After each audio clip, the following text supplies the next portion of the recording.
আসসালামু আলাইকুম সম্মানিত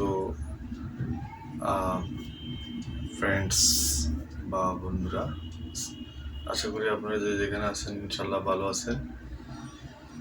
তা আমরা একটু শীতের যে প্রাদুর্ভাব এবং শীতের যে আমেজ, ইতিমধ্যে আমাদের শীতের একটা ভাব আমাদের মধ্যে চলে আসছে। তো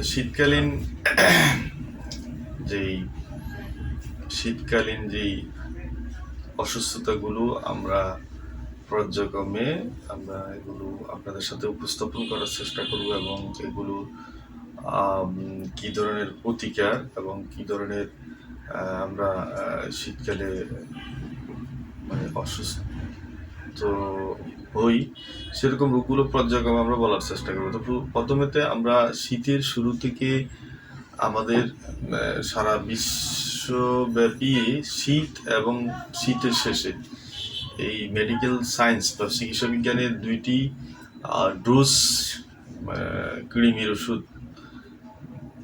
যেটা কৃমির ওষুধ, এটা খেতে হয়, সেই সংক্রান্ত ব্যাপারে আজকে বলবো। তো কৃমি, প্রথমত আমরা ভাববো যে আসলে কৃমিটা কি। তো কৃমিটা হচ্ছে এক ধরনের পরজীবী প্রাণী। এরা অন্য অন্য দেহের মধ্যে অবস্থান করে, যেমন পশু পাখির মধ্যেও কৃমি হয়, মানব দেহে হয়, বিভিন্ন ধরনের জীব জানোয়ারের মধ্যে হয়। তো সেই ক্ষেত্রে আমাদের মানব দেহে যে ধরনের কৃমি আমাদের দেহে হয়, সেইগুলো আমরা পর্যায়ক্রমে বলার চেষ্টা করব। তো যে এই ক্ষেত্রে কৃমি সংক্রান্ত ব্যাপারে আমরা যে কৃমি একটা সাধারণ বা কমন একটা ডিজিজ, এটা মারাত্মক আকার ধারণ করে যখন দীর্ঘদিন কেউ কৃমির ওষুধ সেবন না করে। তার শরীরে পুষ্টিহীনতা বা রক্ত স্বল্পতা, এরকম নানান জাতীয় রোগ প্রতিরোধক ক্ষমতা কমে যেতে পারে। কারণ কৃমি আপনার, যেহেতু সে পরজীবী, আপনি যে খাচ্ছেন দাচ্ছেন কিংবা আপনি যে ইয়েগুলো নিয়ে যাচ্ছেন, সেই শক্তি ও আপনার থেকে নিতেছে, আপনার খাবার থেকে একটা অংশ সে নিচ্ছে। তো প্রথমে বাংলাদেশে যে সমস্ত কৃমি আমাদের হয়, সেই কৃমির মধ্যে হচ্ছে পিতা কৃমি। পিতা কৃমি এক ধরনের কৃমি, সেটা। তারপরে কেঁচু কৃমি সম্পর্কে সকলেই মোটামুটি জানেন। তারপরে বক্র কৃমি, সেটাও বক্র এক ধরনের কৃমি। এত কৃমি, পিতা কৃমি ইত্যাদি, মানে এই ধরনের কৃমি বাংলাদেশে সেটা দেখা দেয়। তো এবং কৃমি তো কিভাবে হয়? কৃমি হইতে পারে, আপনি আমাদের দেশে অধিকাংশ যেই আমরা যে বাথরুম ব্যবহার করি, সেই বাথরুমের মধ্যেও আমার যদি কৃমি থাকে, তার কৃমির যে ডিম্বাশয় বা ডিম্বাণু, এগুলো যদি বাথরুমে থাকে, সেটা পায়ের তলা দিয়ে আপনার শরীরে আসতে পারে, কিংবা অন্য রাস্তা দিয়ে আসতে পারে। তো সেই ক্ষেত্রে আপনাকে ওই যে টয়লেট, জলাশয় বা অন্য যে বিশেষ করে খাবার, কাঁচা শাকসবজি, এগুলোর মাধ্যমে, ফল পাকড়া ইত্যাদির মাধ্যমে কৃমি হইতে পারে। তো কৃমি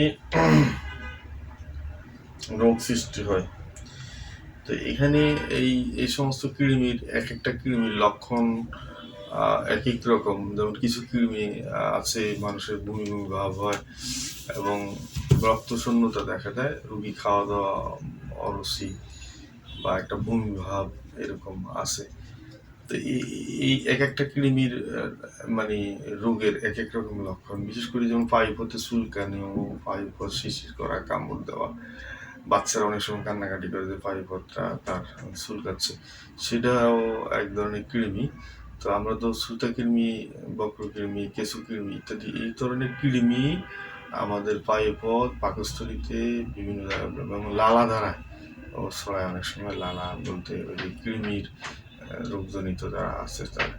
তো সেই ক্ষেত্রে আমরা শুরু এবং বছরের শুরু নয়, শীতের শুরুতে আমরা যদি একটা ডোজ কৃমির ওষুধ আমরা নিয়ে নিই, এক সপ্তাহ পরে একটা আপনার সুবিধা মতো চিকিৎসকের পরামর্শে, আর শীতের শেষ দিকে দুইটা ডোজ নিয়ে নিই, স্বাভাবিকভাবে এই 6 মাস তো আর শীত থাকে না, মানে অর্থাৎ একটু ঠান্ডার সিজনে আমরা 2 ডোজ নেব, শীতের শুরুতে 2 ডোজ।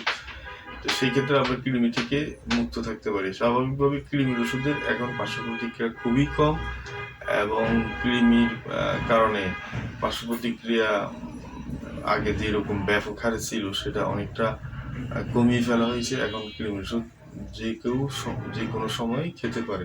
সেটা সুস্থ অবস্থায় খেতে হবে, বিশেষ করে পেট ব্যথা, তারপরে ডায়রিয়া, কলেরা এরকম অবস্থায় না, অথবা গর্ভবতী মা বোনেরা তারা খেতে পারবে না। বাকি সবাই সুস্থ স্বাভাবিক অবস্থায় কৃমির ওষুধ নিতে পারে।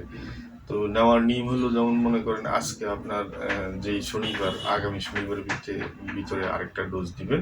এইভাবে আমরা কৃমি মুক্ত থাকতে পারি। তো আশা করি আমরা কৃমি এবং কৃমি রোগ সম্পর্কে আমরা একটু ধারণা নেওয়ার চেষ্টা করছি। আপনারা ইনশাল্লাহ সেই সম্পর্কে আপনারা অবশ্যই জ্ঞান নিছেন, বা জ্ঞান বা ধারণা নিছেন।